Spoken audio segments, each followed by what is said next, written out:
Akkam jirtu daawwattoota Emii Entertainmentii qophiin nuti isinii dhiyeessaa jirrutti akka isin baay'ee gammaddan abdii qabna. Har'a immoo viidiyoo kan TikTokii irratti hojjechaa turre toop 10 keenya yookiin sadarkaa 1 hanga 10 kan qabatan baay'ina nama ilaaleedhaan amma banamutti jarjaraniiru ijoolleen. Fiizikaalis baay'ee jijjiiramaniiru. Amalaan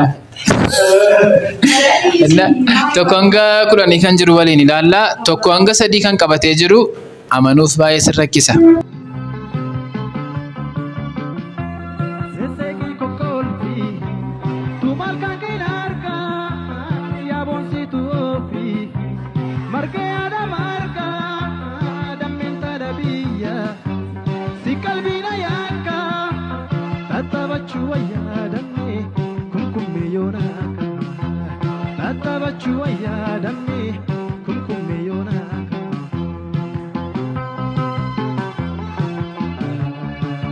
Bakka kanatti akkaataatti hojjechaa turtanii ilaaluu barbaanna amma.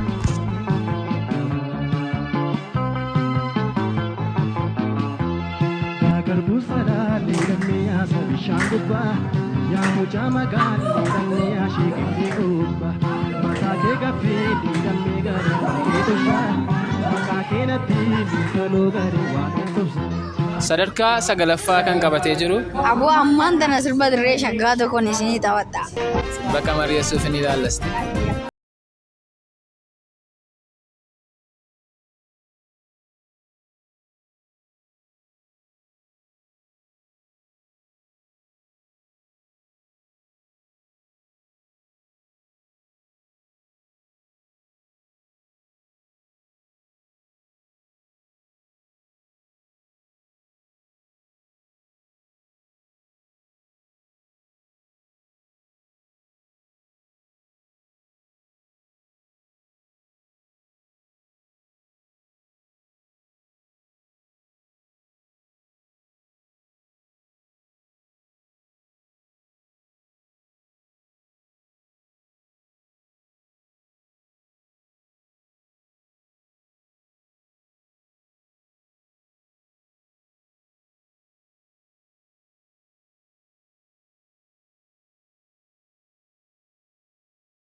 Sadarkaa 8ffaa irratti kan argamu hangama firootti anaaf tokkoffaadha yeroo hundumaa sirbichi sirba nuuni lammaffaa irratti hojjennedha. Akkuma viidiyoo hojjechuu eegalanii sirba nuuni lammaffaa irratti hojjennedha.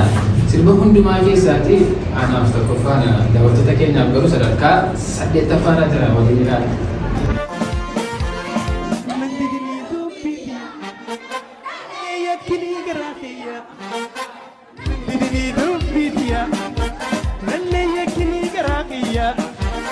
Ambarbadia sidabe robagia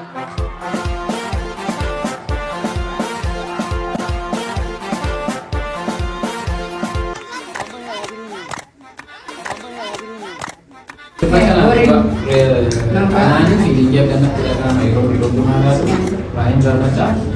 Sirbi sadarkaa 9ffaa irra jiru immoo wantoota hedduun kan ilaalame waliin ilaala. Sadarkaa 7ffaa.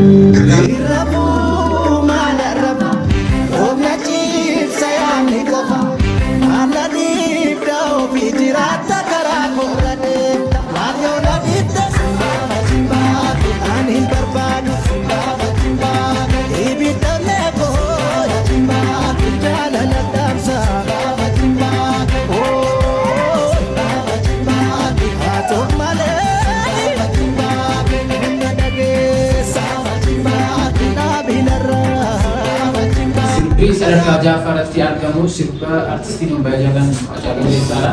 Sirba kanas baay'een jaalladha. Gara jalqabaa keenya viidiyoo.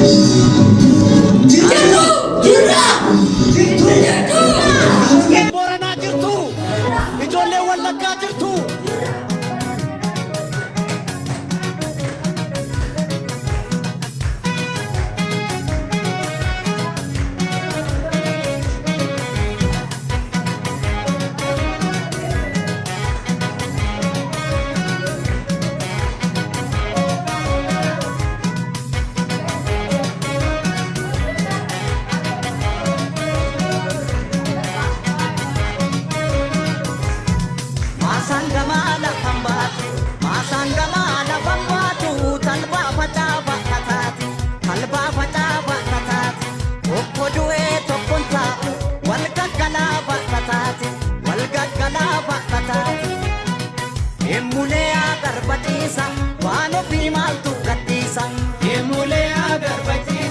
sirbii sadarkaa shanaffaarratti argamu sirba artist Daawit Mokonninaa view miliyoona 1.6 bitee akka keessa.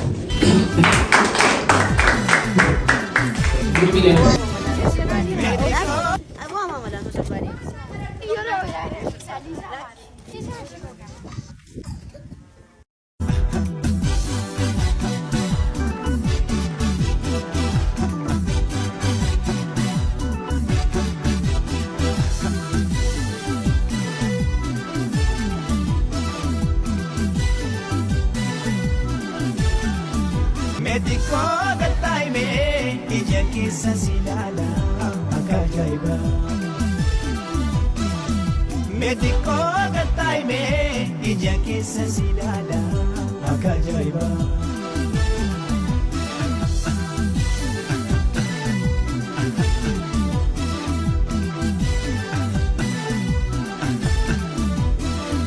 Wanjer jantu bankata jerjerin suta Taina hazoi sisi akan sifta hunggata akajaiba. Adu kapane pate ifirade muwaya angka swan sini lala yo silale nampaya akajaiba. Amma safi galen te sage sena patte. Gajalla bodi. Dewi ergasi repara dewi ambil. Mana sirbi sadarka afrafana jeru. Biliangnya tu berpasar deda lah. Kinsa motif betul motif demi sedih pasar deda. Sirba kan agak apa lagi fatan sini nanti. Kapan dia tu dah rogan se? Esan. Sirawar tiga lawan asem, arab pashina ganna walalo. Mebayata nama lewat asem, arab pashina walabna walalo.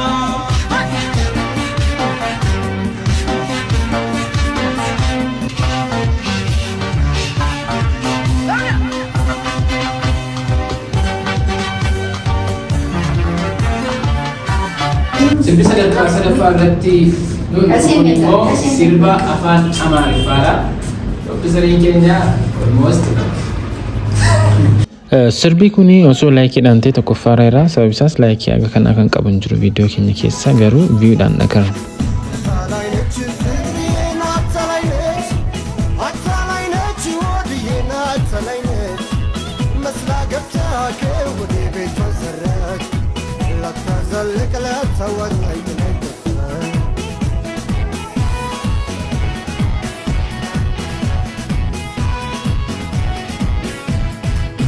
ሊሆን መስሎኝ ብዙ ለፋው ተንገላታው አታላይ እንደማንዳኛ ላስገታው የልቤ ባዝራፊ አንጀቴን ለማና ቤት ላለው ብሶቴን ለማና ቤት ላለው ብሶቴን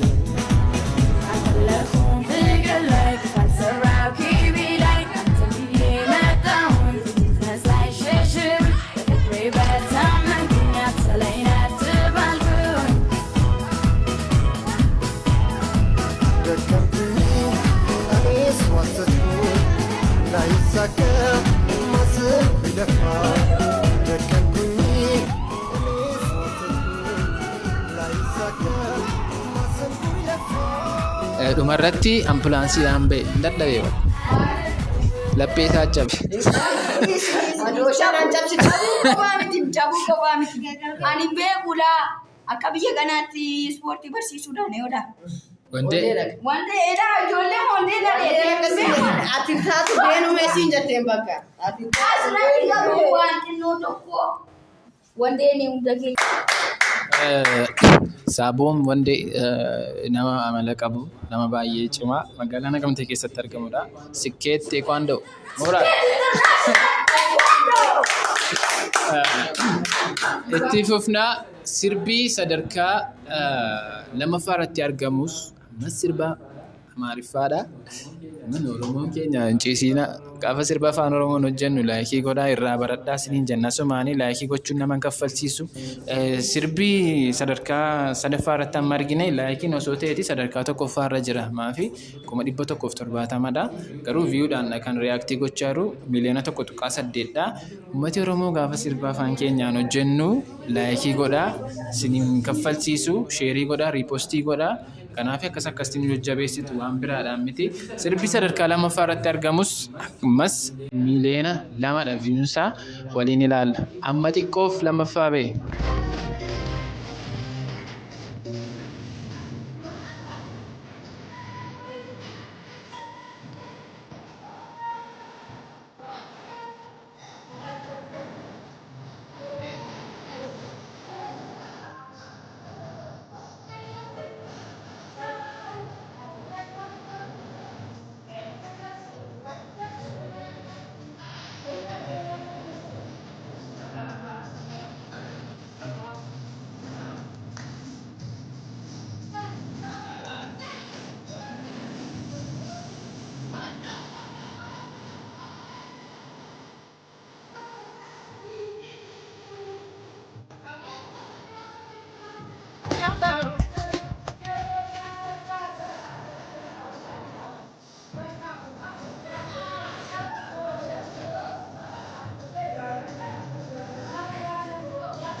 Sirbi sadarkaa tokkoffaa irratti argamu maal taa'attanii yaaddu?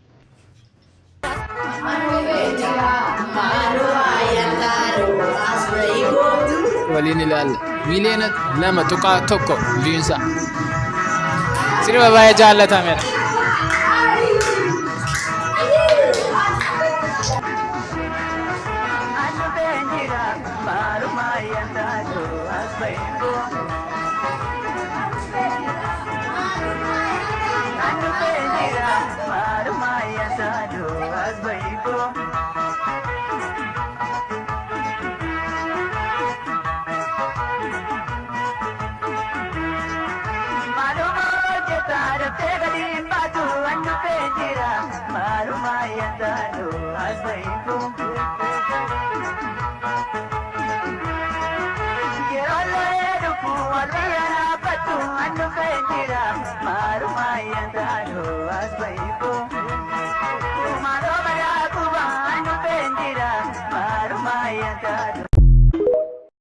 Daawwattoota keenya sirboota nuti amma ammaatti hojjennee almost baay'ee miliyoonota hedduun daawwatamaniiru. TikTokii keenya keessa seenaati ilaalaa. Kana keessaa filadheen kan isinii dhiyeesse sagantaa itti aanu irratti immoo nuun fiilingii keenya kan nuun jaallannu kuni kan uummati jaallatedha. Nuun immoo akka tiimitti kan jaallannu isiniif qabannee dhiyaanna. YouTube kana subscribe, share, like gochuu akka hin daganne walumaa tokko isin kaffalchiisu. Birii tokko hin kaffaltan gatii ta'eef sheerii nu godhaa, subscribe godhaa, like nu godhaa. Kana isiniin jennaa dhuma irratti waan jettan qabdu.